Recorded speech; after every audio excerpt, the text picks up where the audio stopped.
Welcome to the Social Selling Podcast by Linking into Sales with myself, Martin Brossman, and Greg Heyer, who is off taking care of business. And we're going to be announcing Elise Archer, who's contributed greatly, is moving more to an advisor. We'll cover that. We have Tricia Lucas joining us, and she's going to, I hope, help out with some other shows along the way. Tricia, good to have you here. Good to be here, Martin. Thank you. Yes, and our guest, David Amerland, and usually we start with some news and information, but this is such a powerful show. We're going to go right into the topic because our topic today is David Amerland's written a new book on the sniper mind and how it dovetails into social selling and being a top performance salesperson. And David, it is fantastic to have you here today. It's a real pleasure to be here, Martin. David, you're both a friend and a mentor in my view, and someone who's an admiration for doing your best to inspire people at a very large number across the globe with the ability to be highly focused, possibly like a sniper as well, to produce results. So I see you as a person walking your talk on this.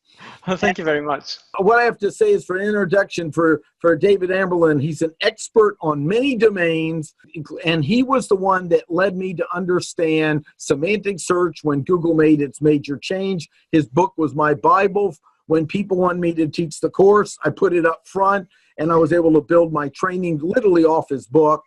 And he's been watching how the world's changing from AI to human performance to marketing to ethics. All of those things interest him, a real Renaissance man. So make sure to just Google his name and you'll see stuff. So I'll let you now just introduce yourself and tell us briefly about, what is this new book? You went into hibernation for a while to write this. Yes, indeed. Martin, it was a 3-year deep, long dive into a different world. The world of snipers is a very closed world, and it took a lot of effort to actually get to know the right people, win their trust over, and sort of connect with those who were active in that particular area.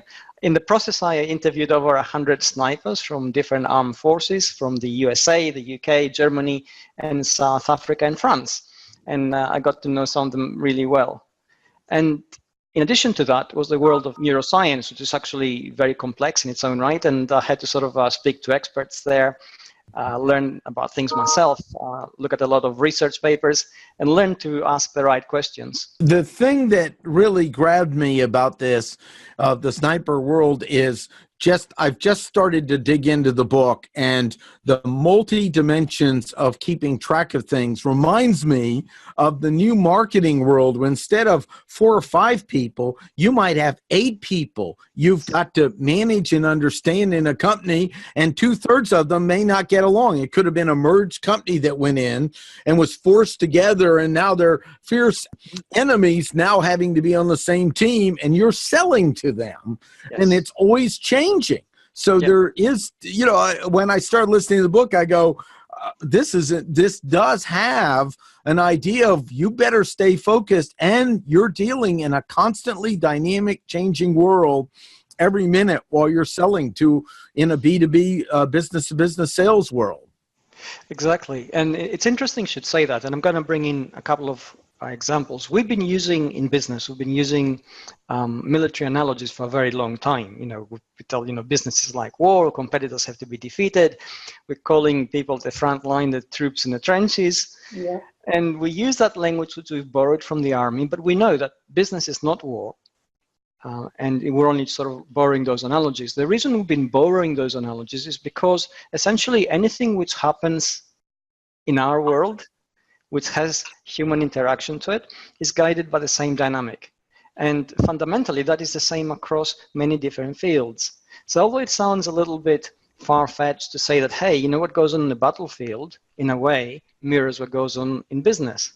There's no bloodshed in business, and we don't exchange bullets in the process, but the dynamic of human connection is the same. And there's that volatility, that uncertainty, that constant evolution of things. The military actually faces it first, because in their world, things are black and white. The margin for error is so small that they have to understand what they're facing and work things out very quickly. So when we borrow tactics, when we borrow strategy, when we borrow the mindset from the military, suddenly that gives us a very strong competitive advantage in business. And what you said about shifting alliances, it happens all the time in the modern battlefield. You know, your enemy's enemies, now your friend kind of thing. So you find yourself, you know, if you talk to people in the army, they learn basically to not take absolute positions, and they also always take a relative win depending on context and what their goals and targets are. So I think what you said bears witness, I suppose, to the real-time changes that we feel right across the board in pretty much all human activity, which is the outcome of the complexity of our world today. And David, too, I'm fascinated about how you were able to go about interviewing 100 snipers, because clearly, I think most of us probably would understand that that's kind of a closed off. You know, when you're a sniper, you're part of the team, but you're not. You sort of have your own agenda, and not everybody is privy to that agenda. And so it takes a special kind of person to be able to be successful in that role. Sometimes, I mean, if you want to draw it to comparison of the business world and a salesperson, you know, trying to get in the door to get to that right decision maker, maybe you can kind of do a comparison there. But I'm curious as to how are you able to have these conversations with these snipers?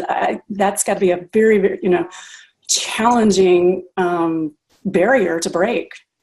Absolutely. And in the beginning, I was sort of completely wrong-footed myself. I didn't know how to start, so I thought, you know, I'm going to use the internet. So I put together a poster which had a sniper, and I said, if you're one of these, I really want to talk to you. I put it up on the internet. I'm not sure that's a good recruiting route, but let's hear it. I know. I mean, and obviously it didn't work. You know, but then I sort of asked around friends who have military background, and they were able to introduce me to a few snipers, and then they introduced me to some more, and sort of network from there. And you're right, it is a very closed world, but not by design. It's not like a special boys club in that respect. It's more an awareness of the specialization and responsibility of the role. And you know, you brought the world of business, and the closest analogy perhaps which we have is the CEO. And you know, he works in the same business as a guy who does the sales, for instance, but the CEO has a greater awareness of everything he does, and then he has a greater sense of his responsibility, and he knows that if he does something wrong, then there's going to be a cascade of consequences coming out of that action. It's the same for snipers. They're the most overseen people in a battlefield. Every single shot they take has to be legally accounted for. So essentially, they find themselves in the very odd situation of being combatants who can actually be legally prosecuted for their wrongful kill. And that brings in a sense of responsibility to everything they do, brings in a sense of awareness, and this is where the decision making comes in. Essentially, when they make a decision, they have no line of command which they can sort of pass things along to. They are the ones who have to make that decision, judging everything which they know, everything which they see, and then everything which they feel is the right thing to do. And that's an amazing thing. You know, if we learn how they do it and apply it to ourselves, and it is very possible, then we become better decision makers. We become better able to control our emotions and actually see things in a much broader contextual perspective. That's an incredible skill set. Oh, it is. And, you know, obviously, you know, like I said, in the military, things are black and white. So you have sort of very narrow kind of parameter to work within. But here's the magic of it. They have the same brain as we do. Although they're amazing people, they're not special in the sense that they're not superhuman. They're people just like us. And the even more amazing thing is that our brain doesn't have redundant circuits. So the brain circuits which they use when they make a decision are exactly the same which we use when we make a decision. And the difference is that they're actually trained. And you know, by that, normally we think they're physically trained, which they are, certainly. But it's their brain that makes them special. And their brain has been trained by themselves through the process of training their body and through going through, you know, whatever it is that they have to go through to acquire the role that they have. they are able to control the mental processes to a higher standard than we can. But we don't have to undergo the same thing. If we, there are certain very specific tricks and very specific techniques, which if we apply them consistently, then we begin to raise our game. And that's the magic of the book itself. This is where we get what in psychology we call transfer, which is essentially the transfer of skills from one area of activity to another.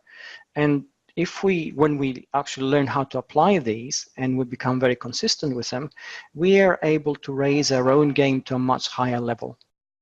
And and that's the great thing about your book, is because it doesn't have to, the audience isn't someone who's has to be familiar with the military or in the military. It's very practical knowledge that you can transfer directly to most people, that's helpful for their jobs or their relationships, starting a business, anything that they might be struggling with. You're able to provide a very laid out process, chapter by chapter, of some things that are very relevant to a very wide audience. Did you want to talk a little bit more about getting a little bit more into the meat of that and some takeaways for folks?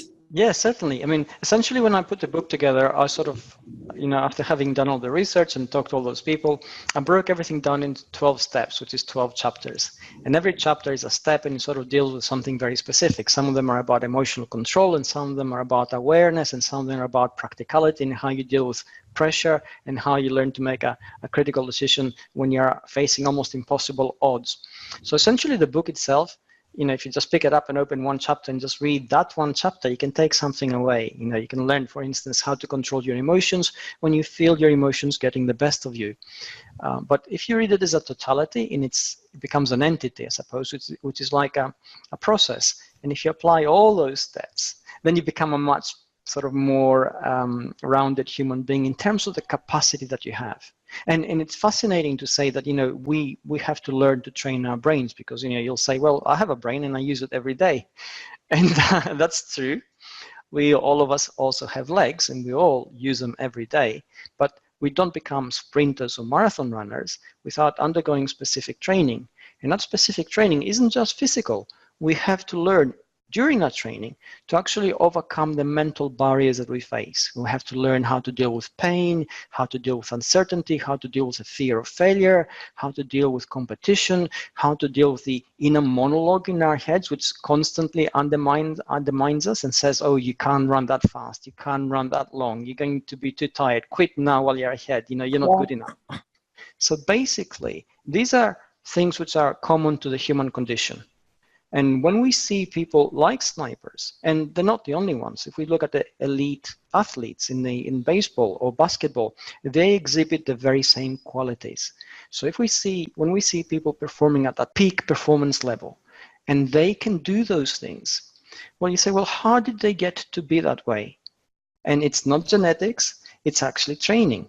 They allow themselves to face their fear, understand their frailty, deal with their weaknesses, and say, hey, I can overcome those things. I will not let them define me. And the classic case here is the former fastest man in the world, and I think he's still the fastest, Usain Bolt. He's actually got scoliosis, which is a curvature of the spine. And one leg is a little bit short than the other. And you think, well, how can you be that good when he suffers from this? Well, this is what he had to do. He said, I will not let that define me. And he trained himself to that level where he was actually able to be the fastest man in the world. I think that's fascinating. There are several things that come to mind connected to a salesperson on this, David. And one is the reason I've loved coaching real high-performance salespeople is they will actually change their behavior to get results. While most human beings have defined themselves around limitations and behaviors. Who they are those limitations and behaviors. And the top performing salespeople will go, okay, how do I need to be? Who do I need to work with? And I don't mean unethically. We had this conversation a long time ago as I'm suspect of the thrown term of authenticity being a justification to be mediocre and okay with it. Yes, and such an important point you raise. So essentially, all of us, irrespective of who we are, are subject to the pressures of our supplied by our environment and the context of our situation. So for instance, suppose you had something to do today and you have a deadline to meet and you get 3 important emails and also you get a phone call and something else happens. So suddenly you're overloaded, you have to prioritize, and this is what happens. The first thing you think is, well, I can't do it. And then I've got to do all these things, I've got to do them quickly, and the pressure begins to mount up.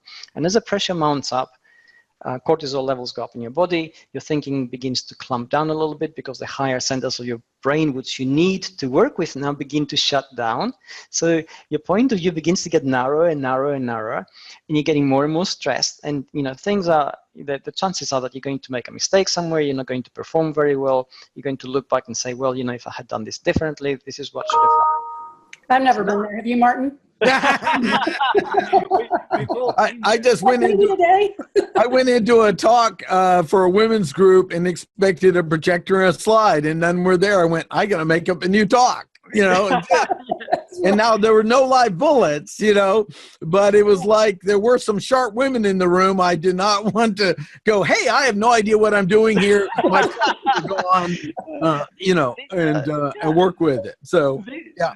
These are challenges we all face in the business world. And personally, I was wondering if you don't mind me asking, David, is there any, you've got 12 steps, is there any one of those in there that you really do relate to? Like, I definitely relate to, the emotional piece of it, of trying to, I think that's the one we all relate to. And to be honest, when I wrote this book, it was such a deep dive into a world which was not immediately familiar to me, that it took 3 years to research and write, and I was 3 months behind in my deadline for bringing it in. At one stage, I was working 14, 15-hour days, and I thought, can I even finish this book to this time I'm supposed to? You begin to doubt yourself. Yeah. So essentially, I do 2 things. The first thing I'd say is that you have to have faith in your own ability. You got to think, okay, no matter how tired I am, no matter how badly I feel right now, I'm still the capable person that started this project. So I've got to believe that I'm capable of finishing it. And that's the first thing. And that sort of keeps you going through the rough patch. And the second thing is what you say, it's about emotional control. You don't let your fear take over. You don't let your uncertainty begin to rule you. You got to say, look, this will finish and I'll do it to the best of my ability. Is it going to be brilliant? I don't know. But right now, I just got to focus on that little step I've got to take, and the next little step, and the next little step. So if you do those things, what happens is you find yourself getting through it, whatever it is you need to do. In my case, was writing the book. And as you get through it, your confidence begins to go up again. So the clouds kind of lift. So these are the 2 things you need to, if you take nothing else away, you got to take on. First of all, believe in your own ability. You have to, if you believed in the beginning, there's no reason why you can't believe in it when you're halfway through. So you're only allowing your fatigue and all the other factors which are upon you to undermine you and make you think you're not good enough. And that's not true. You got to blank it out. And the second thing is actually make the clouds lift. Take deep breaths. Give yourself a pep talk. So lift yourself up and then just keep on going and things get better. I want to add some things to it, because one thing you said is faith in your own ability. As someone who I've shared before some learning challenges, I had like 0 confidence to the age 35 and was just pretty much hiding that I'd be found out as a defective human being with men with white coats taking me away. And so I want to dig a little deeper into the faith in the community, because I just talked to college kids that I could see in their eyes their younger lack of confidence. Yeah. And I really think it's more like it has to start with, again, my word, commitment to do something before the feeling of faith in yourself comes. So I because I remember being told, you have to have confidence in yourself. I looked inside and went, where do I find that? Exactly, where do I start? Yeah. And it's a little different than fake it to make it. It means I'm going to be committed to give a great job or do a great job. And then I'm going to start collecting the evidence and pulling it in. So I want to dive a little deeper, because you said 2 core things: faith and ability, and then breaking it into these micro steps, which to me bypass your past that's getting in the way because you're so busy working on the steps. I'm not good enough can't override you. So would you add something to that? Definitely. And I think thank you for bringing this up. I think it's really important. Everybody, especially today. I mean, when I look back on my younger days when I was at school, I certainly had very little faith in myself, and the world looked very big and very complex. And if anything, as the world has got smaller, the complexity level has gone up, the volatility has gone up, the uncertainty and ambiguity has gone up, which means that our confidence to actually deal with all this has taken a plummet and a real nosedive. And that's only natural. So how do we overcome that? And that's exactly that. How do you develop confidence in yourself? Well, all of us have skills, and all of us develop those skills. And those skills are applicable to specific processes, whether that process is writing or building a dry wall or painting, a car or whatever it is. And that process doesn't happen in an instant. You can't say, well, what is it you want? 120,000 word book? No problem, I'll have it by tomorrow. It simply doesn't happen. So in order for that to happen, in my case, I have to structure it. I have to divide it into chapters, and each chapter has to have X thousand of words, and each chapter has to be broken to X number of subsections, and that is the process. So in order to get to chapter 12, I need to start with chapter 1, and I have to make sure that I have enough material there to create 3,000 words, or whatever it is that I have to actually do. And, this is so applicable to the people that I'm communicating with every day. When you are talking about candidates and job seekers who, whether it's their choice or not, especially if it wasn't their choice and they find themselves in transition, most of the time their confidence level has taken a hit. And you get people at varying stages, but it's still amazing to me how when they approach their job search, they don't have a plan. They don't have a top 10 or 20 list of employers that they're trying to target. They're trying to fit into every job that they're posting, applying to out there. And they're not going to have a lot of success with that. So they get, hit over and over and over again because they're not getting affirmation. They're not seeing any good results. And once you talk to them about putting them on a plan, here's your goal, but you have to break that out into steps. And then with every accomplishment of, like you said, okay, step 1, I said, I reached out to XYZ number of people by this date. And then, moving on to goal 2, when they start to have some successes with that, their confidence builds and they feel like they are doing something, they have a plan and they're following that plan, and they're not just running amok. And I think a lot of what your book here can certainly help, folks that I deal with on a daily basis. Yeah, and actually just yesterday I was talking to a friend on Facebook, and one of her clients got the book through her, and she gave it to her daughter. And her daughter, she told me, is very strong and very it's a vision and confidence in herself, but she just couldn't get anywhere in the job market, and she had to have a job interview. Anyway, she read my book and found her focus, and she aced the job interview, and she's doing really well. And she thanked me, and I thought, I was delighted. Personally, when I hear stories like that, they really lift me because they allow me to understand that, what I've put in the book actually works at such personal levels for somebody. But it's exactly what you said. It's creating that process which allows you then to realize that you have skills, which means you have value, which means that then you have confidence in what you can offer, and that comes across. And we're talking about things which are insubstantial, confidence and value in ourselves and how we project ourselves, but they have real processes in our head. So if we actually believe in ourselves, what happens is the neurochemicals that wash through our brain change, and the higher centers of critical functioning executive critical functioning begin to come in online. And they allow us then to see things differently. Looking at the same data set in an interview setting, for instance, or in any kind of situation, we begin to see things differently with broader perspective. We can bring in bigger and better imagination, more knowledge to play, and then we respond differently and we get a different outcome. And if we start off with, oh, I'm not good enough, that negative self-talk, or, I'm winging it here and they'll find out that I'm a fraud. Well, what happens, the centers of your brain, which you're relying on to actually project yourself and make the best possible use of your own resources, your own knowledge, your own skill set, they're offline. They've closed down. They've shut down. They've gone into survival mode. They get no play. So suddenly it's like you've been lobotomized and you're expected to perform at your best. It's not possible. Wow. So really being confident in ourselves allows all those things in our head to actually come together. And that allows us to project who we are and make better critical decisions in that particular moment. And that's what actually allows us to nail that job interview, finish that project, clinch that sale the way it should be done. You know, that's really important. And some things I learned in just being involved in competitive shooting as a hobby I took up for relaxation, which I need to say most people go and understand. And I think, David, you do, because it's the target and safety, and there's no other discussion in my head available. You know, I'm either paying attention, someone could be hurt if I don't pay attention, and the target and moving, you know, is it.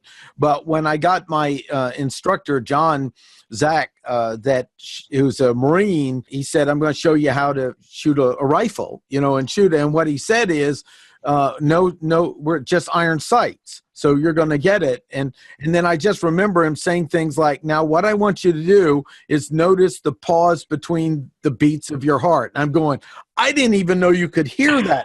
Let's pay attention to it. You know, I don't know if I ever got there, but you know, that's to me where that's a commitment to focus on something very clearly. And I realize this is attention around to focus using all our resources is very different than our world of thinking we can multitask on different topics, you know, and the focus of that. And I did pretty good. I mean, it was 100 yards and it was M1A, you know, he says, lean into it. And I just remember I got it and I was like, I safely set down the drum and did my happy dance. Also momentarily humble. I go, look how much energy it took and there was no chance of returning bullets. You know, versus exactly. Veterans where they have to be training where someone's trying to do the same thing in their direction. You know, this was the prep too, that you had all the prep that you had to go through just before you pulled back that trigger. That's right. That's right. And there was the safety check and the alignment and my body posture.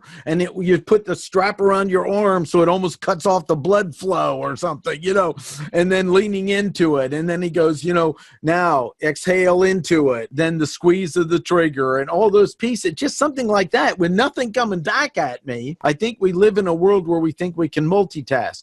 There are multiple tasks going on with the sniper, but it's not multitasking like we think of where I can look at my text and pay attention to the person in class and do something else as well. And I'm glad you brought this up. Okay, I'm going to add something to this and sort of bring it up into context. And first of all, let's start with what you said about the process. You focused on the process. You even started listening to your own heartbeat, trying to find the gap between heartbeats. And this is what all this does. If you pay attention to the tasks and they're broken into tiny little steps and have a single focus, the first thing that happens is you lose sense of yourself. Your ego goes.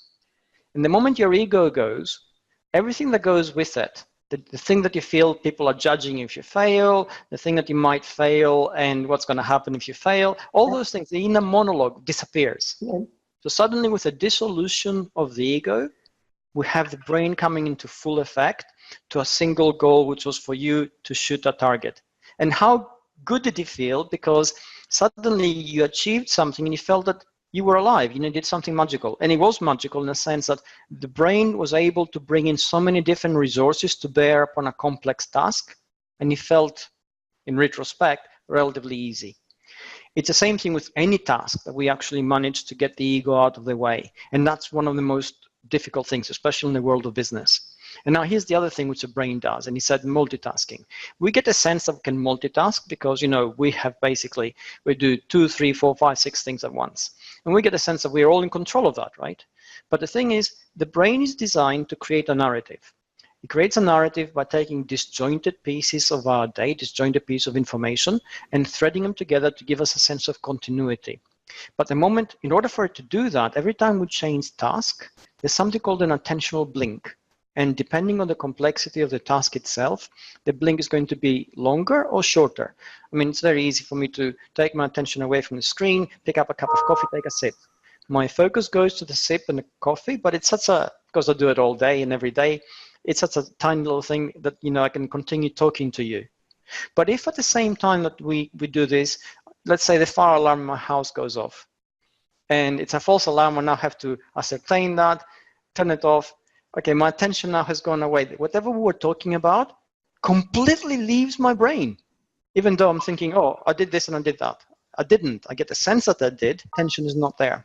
So I've missed critical things. Not only that, but also misjudged now what you said in terms of importance, because something else far more important sprung up in front of me, even though it wasn't. So that which we get a sense that we can do it seamlessly, it is always a false narrative created by the brain to give us a sense of control.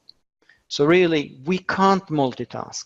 What we can do is we can essentially train ourselves to have smaller attentional blinks by doing some things over and over and over and over again, so it takes less and less, fewer and fewer resources to switch, but we always switch. So when we're doing something really important, it is really important to actually focus.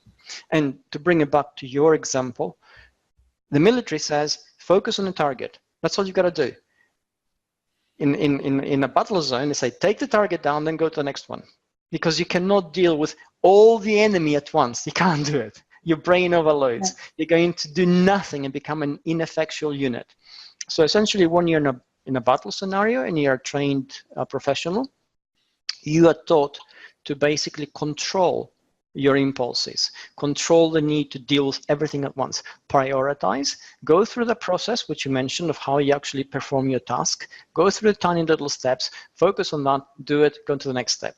All this gives you a sense of confidence, it gives you a sense of security in your own ability and value, which incredibly enough allows people in a war zone with lethal projectiles flying around to not shut down, to not freeze up, and actually function. I think from a human point of view, it's miraculous that we can actually operate in that environment. And when we take that away into a business world or any kind of other context, we're saying, well, why can't we be just as good? Why can't we be as effective? And the answer to that is we can, provided we basically allow our brains to be trained into those kind of process, into those kinds of steps. Most times we don't, because we don't think we don't feel we have the need to do that, and that's where a lot of things go wrong. I want to add several things to that myself. I think because I just had the opportunity to speak at my university and really see wonder and challenge of a generation of people who often were given praise for everyone wins and protected to the point where they didn't even take calculated risk. And I think the key, some things in it, and I mean this with great concern for being in that place, is that there's several things here. One is the quote, being yourself. I almost made a bumper sticker once that said, be anything but yourself, it'll be an upgrade. Because that opens that ego that unless we're narcissists, it's usually not a good narrative on there of what we think our self is. And so one, you're talking about having a system that you surrender to that changes you, because that training, the word is break down to the basics and build you back up. So you're allowing something that you trust enough to transform you. And the other thing is facing constant failure and moving forward. And I think that's another thing I've heard from just my limited experience with this is they don't get out there with things firing back without lots of experiences as close to it without killing them as possible that they were put into. But now in the business and sales world, we've got to put ourselves in it. We've got to challenge ourselves in these ways. And I don't know that we, certainly of America, have been encouraging kids to go, what's outside your comfort zone? Let's go there and start. In fact, one of the takeaways I want to tell you from the students, I wrote some down, is one of the statements I said is, if your life is boring, it may be because you're boring. Yes. And you aren't challenging yourself enough in life to make it interesting. And two people said that was a takeaway for them in a junior senior class. And the other one was, I said, how do you build confidence? And I had 3 blanks I made up, and I'm seeing some parallels with this, David. And one was failure, recovering from failure, and commitment. Yes. And so this is to me where you go into the book and go, you've got to be, like a friend of mine said, I'm having the life I love more than ever before, and I'm so out of my comfort zone, I don't know who I am sometimes. And I'm going, that's where it starts in life. Yes. No, Yes. not where it ends. That's the beginning of being alive. And I really believe, David, these snipers have the blessing of being forced to do it. Now they have to live with the fact they've removed life. And there's the humbling of that too. Yes. But I'd like you to talk about this, because I think we don't talk enough about it's not about feeling good all the time. No, I think of the people, we've also, the generation coming up is, they haven't been told that they failed. No, everybody, I know this is kind of cliche, everybody gets a trophy, but they haven't been called out. You could have done better, or you failed. And I love exploring, asking the question, tell me about a time that you failed. And the way that someone answers that tells me volumes. Yeah, that's okay. That's really, I mean, everything you guys said is absolutely spot on. And I'm going to bring up an analogy, and Tricia's going to relate. I have a Westie, and he's 1 year old now. And if you want to build the perfect dog, it is easy, because all you got to do is make sure that he has a perfect life. There's no hardship, he's not challenged, he doesn't have to get into a dogfight. His food is there, every day is a game. You train him and you praise him, he knows the rules and he follows them, and you praise him intensely, he becomes perfect. There's no challenge there. For a perfect dog, you just need to give him a smooth environment. We're not like that. Mm-hmm. To get a perfect person, you don't need to give them a perfect life, because they'll never grow. They'll never become anything. They will never know who they are. They'll never learn what they're capable of. They will never learn to deal with things not being perfect. And really, they're not perfect all the time. Right. So in order to build a perfect person, you need to let them struggle and learn how to deal with that, and learn to deal with failure and what they've learned from that and how they grow from that. And that's the essence of the perfect human being. It's being able to deal with these things and grow without feeling that you're crushed by failure, because there's no real crushing failure unless you die, in which case it's over, right? And you don't care. Really, it's what you said. True. It's so true. How do we become better? How do we become better versions of ourselves? Well, get out of your comfort zone. I'm sort of past 50 now, and I've trained in martial arts all my life. I was a competitive martial artist for almost 20 years.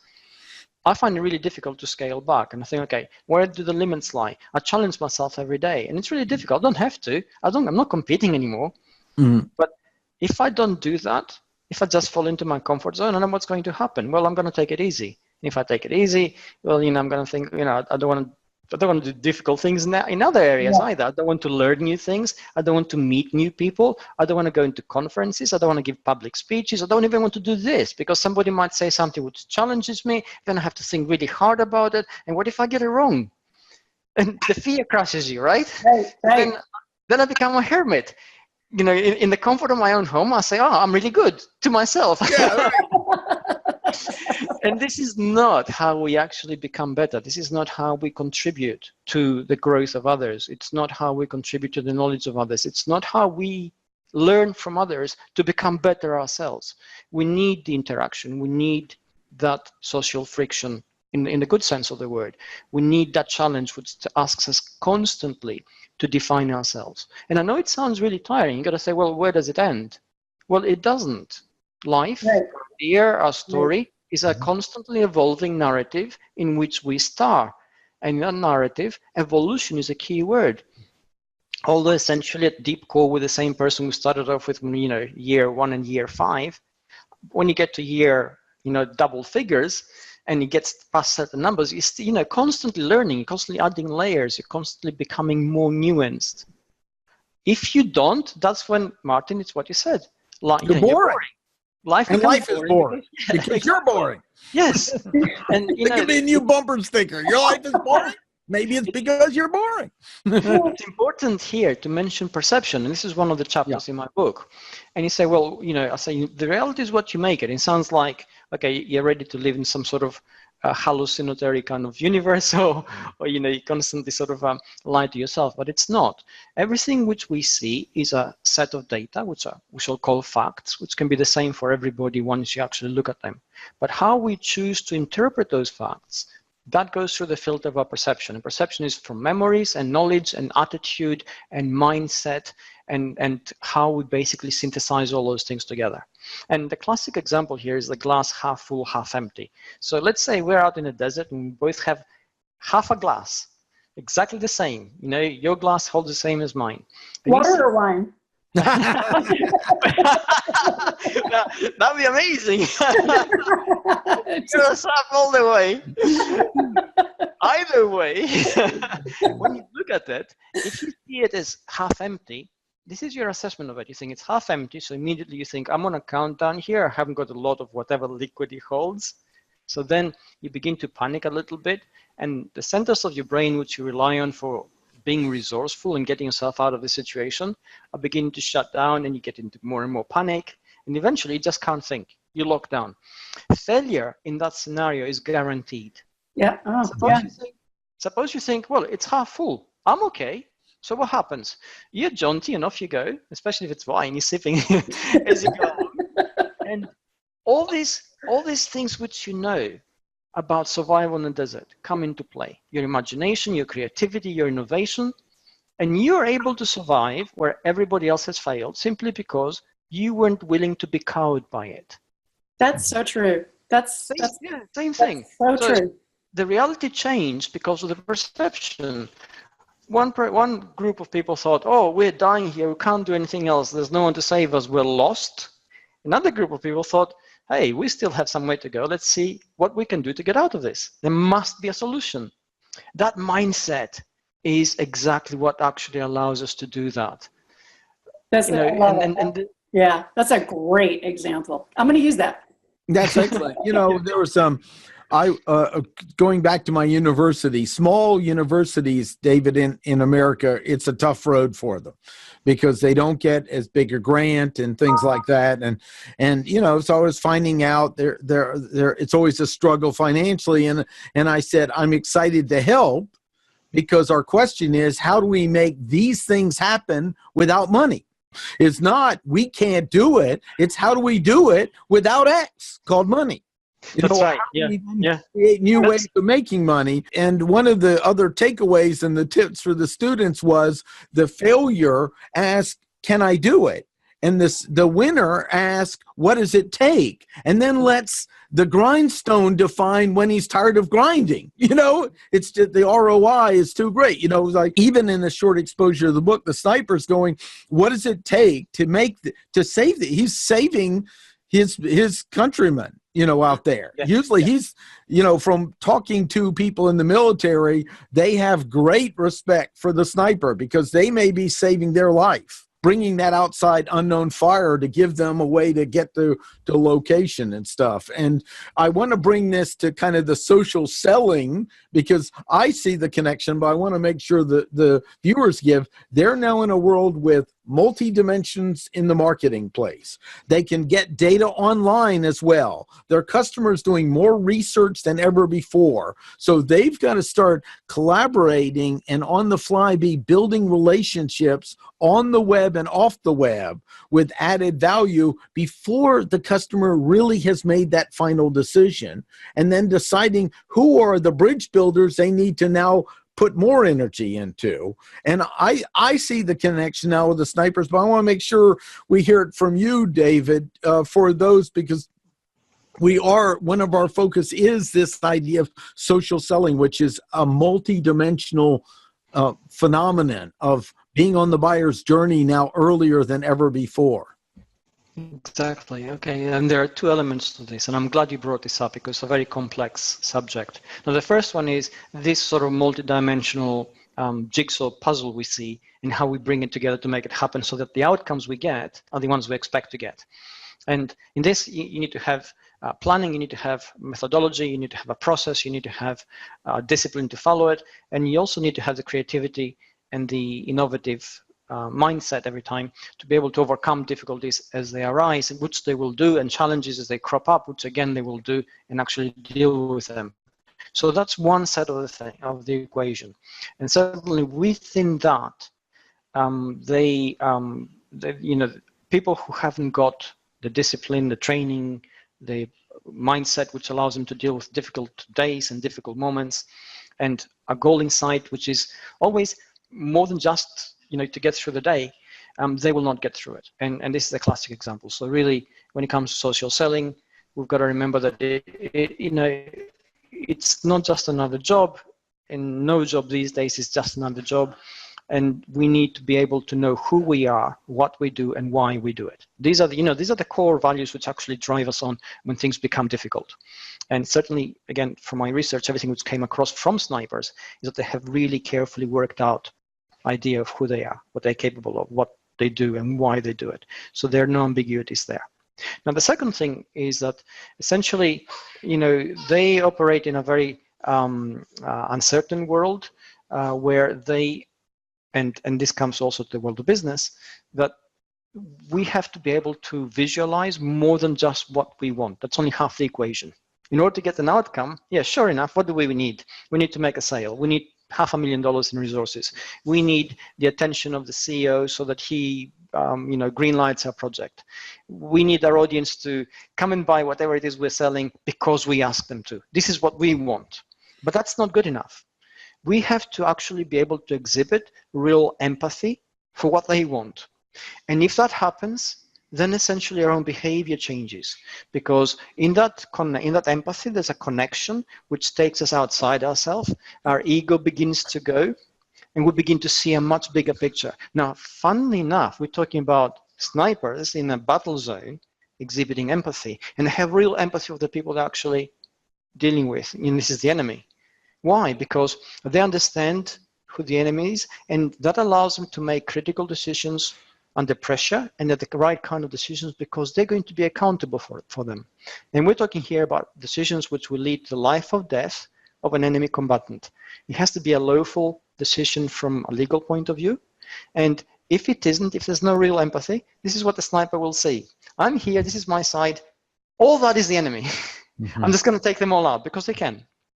Mm. And if that happens, the job itself, apart from the fact that this is illegal, the job itself, which is for the army to win a particular thing, becomes harder by the degrees of magnitude which you can't imagine, simply because they have that kind of killing capacity. So suddenly you realize that people who are highly trained to kill have to be judicious in their critical judgment and take all this into account under pressure and make it in sort of microseconds. And then we get the world of selling and say, well, why can't you sympathize or empathize rather with your audience? What is it that's stopping you? What's stopping us is the fact that we focus on our processes and the multitasking and the targets we're chasing so much that we think all we need is some extra tool. We need a better email campaign, perhaps a better website, or perhaps a different social selling platform, new social network where you'll give us more followers. No, we don't need any of those things. Those are just tools. If you think you need more tools every time in order to succeed, then you're playing the wrong kind of game. So really, in order to succeed, you need to say, I empathize with my audience so much that I totally get what it is that they need to achieve through me, through my services, through my products, and I'm here to facilitate that. I'm here to help them. And the empathy circuit in our brain is created by the unification, the connections of all these different centers. Part of it is ourselves, part of it is our processes, part of it is our knowledge and our skill sets and our awareness. And then how we then imagine all those things into the shoes of the people we are basically selling to, in this particular case, or in the sniper's case, the people they're actually fighting against. And when that happens, there's real connection, there's real magic. The decisions we'll make become a lot more human, a lot more palatable in terms of what we're actually doing, why we do it, and that changes the outcomes we get. And by the way, I think the only tool that you do need is social selling with Martin Brosnan. And Greg's work. I want to give him credit for it. Thank you. Thank you. I love the empathy piece. I really love that piece. And I do. I think that amazes me how much of that is missing in today's business. Mm-hmm. In my own life of kind of emotionally evolving, where something happens, I am able to express better than when I was younger, empathy for it. What a competitive advantage it gives me today. You know, it's like, you know, you're just like David, your response when my parents passed, there was a moment of, you noticed it. You weren't like, it wasn't a parrot offer, I just got a text, someone's father passed. And I said, really sorry, and I wrote a little phrase, but you could tell the communication. I hear it. This means many things, And to me, that's to be another level of courage in sales. I call it emotional courage, that is similar to what we're talking about in the book. That's not being absorbed in my emotions. That's me being able to allow myself to be intentionally vulnerable in this context, to feel what's going on for them. And I think that's a really exciting way to kind of wrap it up, because I wanted to honor our time period. And I want to move to David. How can they learn more? And I'm so excited that you took on the job. I just said, I took the idea of social selling and a sniper, and my mind goes, oh, they don't seem to have any connection. What a great show. Let's explore it. And you said, game on, but that's part of the example of it. Take two things that your mind first says no connection. And then as we're exploring, I'm seeing all these connections that occurred. Very practical, absolutely very practical to just about anybody out there. Yeah, exactly. Absolutely. We need to remember that when the world of business started becoming a bit more formal, and we get corporations and had logistics and so on, they recruited managers from the army because they had direct experience in how to organize logistics, how to organize departments, how to organize hierarchies, how to make sure there's a culture. So we basically went to the army to learn how to be in business. And then we got our MBAs and we got our business books. And we thought, well, we borrow the language now, but not the practices. And I think it's time perhaps to go back and re-examine the practices that the army is actually applying, and learn to apply those things in business. We need to have processes where we learn incrementally, where we test the processes we have and we learn to have confidence in them, where we have immediate feedback in all the little things which we do, which allow us to be confident in what we're setting up, which then allow us to be able to say, hey, this is what we're doing, this is why we're doing it. And if a glitch happens, we now know how to fix it, instead of saying, oh, a glitch happened, we can't do anything about it, let's go home. So, yeah, and David, I personally, in recruiting, love to talk with candidates that are former military. They understand structure, they understand organization, they understand hierarchy and processes, but most of all, commitment. You give them a task or a goal or a job, it will get done. Yes, exactly. Yes. And this is one of the things which came across from, I interviewed the snipers. I interviewed some that were still serving snipers, and some of them were retired and they're in civil life now. And this is the main gripe they had, so they came into civilian world and everything, quote unquote, is half-assed. Mm-hmm. So they can't understand why it is that way. They say, why do you not take what you do seriously? Why do you not put value in what you do, and by association create value in yourself for that thing? And I didn't have any immediate sort of satisfying answer to give them, because they're right. We we sort of take things in a very relaxed way, because if it doesn't happen today, it's going to happen. It's not going to happen. It's going to happen tomorrow, maybe the day after, but it's going to happen some point. And that kind of attitude begins to sort of seep into everything we do. Yeah. And then we get all sorts of messes in the business world, which then we try to fix, right? We have a crisis after crisis. And if we actually learn to be cohesive as a unit, we learn to, even though, we work in a team, we don't all get along in terms of personality, but we're all there for the same task. Exactly. So let's forget all our little personal things and actually work together as a team, as they do in the army. Then suddenly everything becomes a lot better, if not necessarily simpler, and becomes a lot more satisfying. But we need to understand that before we can actually do it. And a lot of the times we don't. So this is your eye on the prize. Well, one key thing I want to end with, and that is the personal satisfaction and fulfillment comes from that full commitment, not from the half commitment. Exactly. So it's kind of like, well, I'm not really going to commit because whatever, blah, blah, blah. And I'm going, well, how's life going for you? Is it great? Is it fantastic? Well, well, here's the place, right here. And also the freedom in full commitment. If one of my quotes is, and I fail this daily, but I'm either my word or I'm nothing.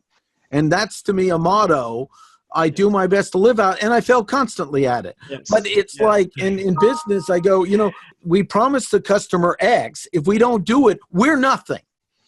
Okay, you have two things to say with that. We need to do whatever it takes to straighten that out. Because it didn't come up, we have just taken our own integrity and trashed it. And Martin, David, you got him going. Two things to say to that. Okay, and first of all, about full commitment. If we go back to your example of firing a rifle, because so much of you, if we could analyze your brain at the time you're actually doing it, so many of the processes were actually engaged. It was a relatively simple thing to do, and yet you felt the most alive you ever feel, which is why it feels so good. Okay, so commitment basically allows us to bring more of ourselves in, and then that becomes very satisfying. And this is the intrinsic reward we keep on going on about. We say how great it is to have intrinsic reward as opposed to an extrinsic reward, which is, I'll give you X amount of money for your time. And that's how you actually get it. You got to have that kind of commitment. Now, the other thing which you said is you fail at your quote and to live up to your word. And none of us on our own can do anything. If you look at the army, snipers and the Marines, they have a saying. They say 2 is 1, 1 is none. Because it takes 2 people to actually make a team which is effective. And every sniper has a spotter and vice versa, because the spotter is also a sniper and they can exchange roles if necessary. So basically, we have that cohesive unit of people and they act as each other's support network. In the business world, we don't. It's like we say every man for himself. How? Why? Why do we have this chaos and then expect to have organizational successes and businesses working as one when every man for himself, we're busy fighting with each other within a business environment? So these are the things which need to change consciously. We need to understand that team dynamics raise us all. So that makes us more effective. And then that ability to have that commitment, which allows our whole self to actually get into a task, that gives us great reward, great pride in what we can achieve. That's awesome. Excellent. How can they reach you? Well, I think we could go on for 3 hours, don't you think? And I'm going definitely on our time period of the show. So, Dave, what's the best way to reach you? You can reach me on Twitter, you can reach me on Google+, or LinkedIn, or just Google me, and you'll find out all the different places I'm at. And I'm going to add something. Buy his darn book, read the book, then go back and write a review to take a stand on it. I'm in the middle. It'll get a review. And I'm actually going to send a copy, David, to my instructor from the competitive shooting, who's a great teacher for me and a Marine. And so he's going to get a gift of one. So I'm going to not only do this, I'm going to pay it forward with one. And it's excellent to be on the show. I'm going to just wrap up with a little statement. If you want more information on our resources, please, we want you to listen to the show and write a comment on them. We really love to hear feedback from you. So if you got something out of this, let David know you got something. Put a comment in it, and you can learn more about social selling at socialselling.training we have. And any other, Tricia, anything you want to throw in as a final word? So exciting to have you jump in with me today. I had a blast. Thanks for having me. I think this is a great book. And David, I'm going to talk to you offline about having you come and be a guest speaker to my transitions group that I do once a month for marketing and sales job seekers, which I think would be hopefully something that you'd be up for. But I know they would just really do well in hearing your approach of how your book could help them in terms of transitioning to a more informative job search. and not just doing the job search. It's something that they can take with them after that, so I don't like people to get lazy and comfortable once they land at that next job, that this is something that they can continue to use throughout their life. And if they're, those that are smart will recognize that, I think, and really embrace it. So, and then back to Martin. Yes, please. I would be delighted to come. Great. We'll definitely get you on the list. And for those of you out there that are watching, if you don't share, you don't care. Right. We'll put everyone's contact data in the show notes too. You've been listening to the Social Selling Podcast by Linking Into Sales, and thank you so much. This was just fantastic. I got a great deal out of it, and look forward to hearing more and continuing the discussion online with our listeners. So thanks very much. Take care. Thanks, guys.